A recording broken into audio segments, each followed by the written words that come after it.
Chapter 8. Thinking in the Certain Way. Turn back to Chapter 6 and read again the story of the man who formed a mental image of his house, and you will get a fair idea of the initial step toward getting rich. You must form a clear and definite mental picture of what you want. You cannot transmit an idea unless you have it yourself. You must have it before you can give it, and many people fail to impress thinking substance because they have themselves only a vague and misty concept of the things they want to do, to have, or to become. It is not enough that you should have a general desire for wealth to do good with. Everybody has that desire. It is not enough that you should have a wish to travel, see things, live more, etc. Everybody has those desires also. If you were going to send a wireless message to a friend, you would not send the letters of the alphabet in their order and let him construct the message for himself, nor would you take words at random from the dictionary. You would send a coherent sentence, one which meant something. When you try to impress your wants upon substance, remember that it must be done by a coherent statement. You must know what you want and be definite. You can never get rich or start the creative power into action by sending out unformed longings and vague desires. Go over your desires just as the man I have described went over his house.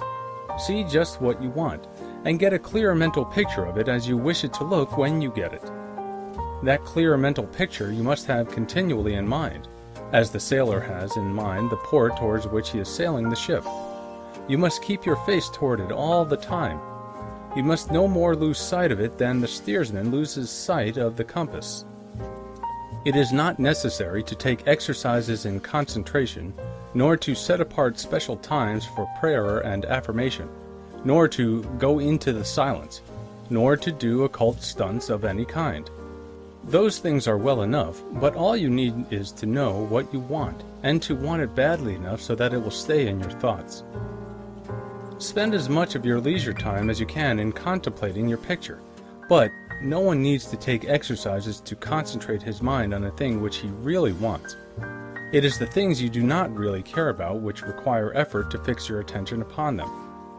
And unless you really want to get rich, so that the desire is strong enough to hold your thoughts directed to the purpose as the magnetic pole holds the needle of the compass, it will hardly be worthwhile for you to try to carry out the instructions given in this book. The methods herein set forth are for people whose desires for riches is strong enough to overcome mental laziness and the love of ease and make them work. The more clear and definite you make your picture then, and the more you dwell upon it, bringing out all its delightful details, the stronger your desire will be. And the stronger your desire, the easier it will be to hold your mind fixed upon the picture of what you want.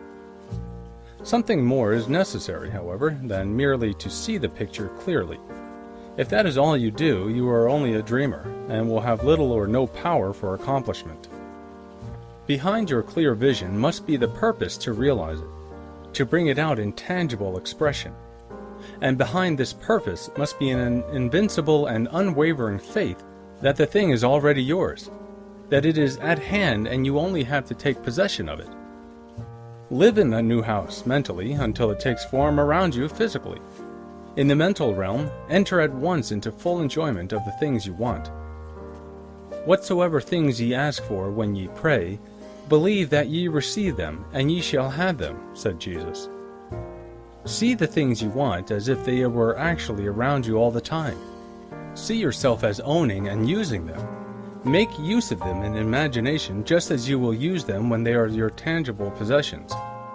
Dwell upon your mental picture until it is clear and distinct, and then take the mental attitude of ownership toward everything in that picture. Take possession of it, in mind, in the full faith that it is actually yours.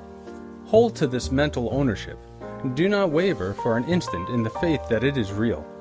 And remember what was said in a preceding chapter about gratitude. Be as thankful for it all the time as you expect to be when it has taken form.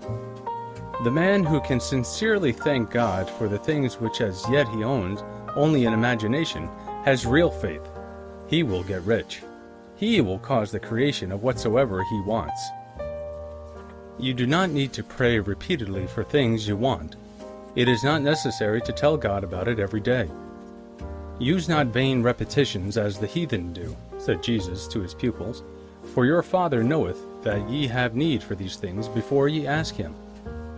Your part is to intelligently formulate your desire for the things which make for a larger life, and to get these desires arranged into a coherent whole, and then to impress this whole desire upon the formless substance, which has the power and the will to bring you what you want. You do not make this impression by repeating strings of words. You make it by holding the vision with unshakable purpose to attain it, and with steadfast faith that you do attain it.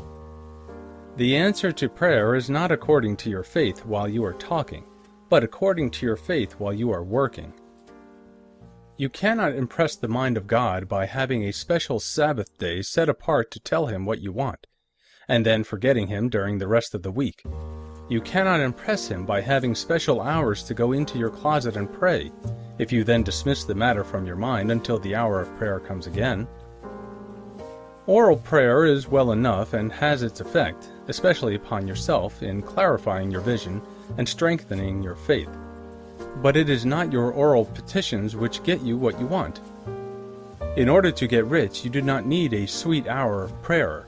You need to pray without ceasing, and by prayer I mean holding steadily to your vision, with the purpose to cause its creation into solid form, and the faith that you are doing so.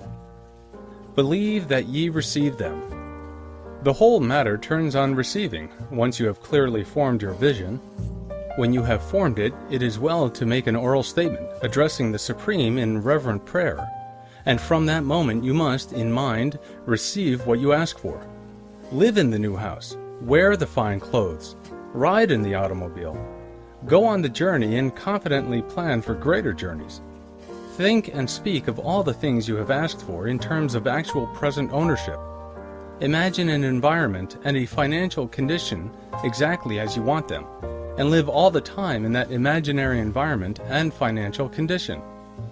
Mind, however, that you do not do this as a mere dreamer and castle builder. Hold to the faith that the imaginary is being realized, and to the purpose to realize it. Remember that it is faith and purpose in the use of the imagination which make the difference between the scientist and the dreamer. And, having learned this fact, it is here that you must learn the proper use of the will.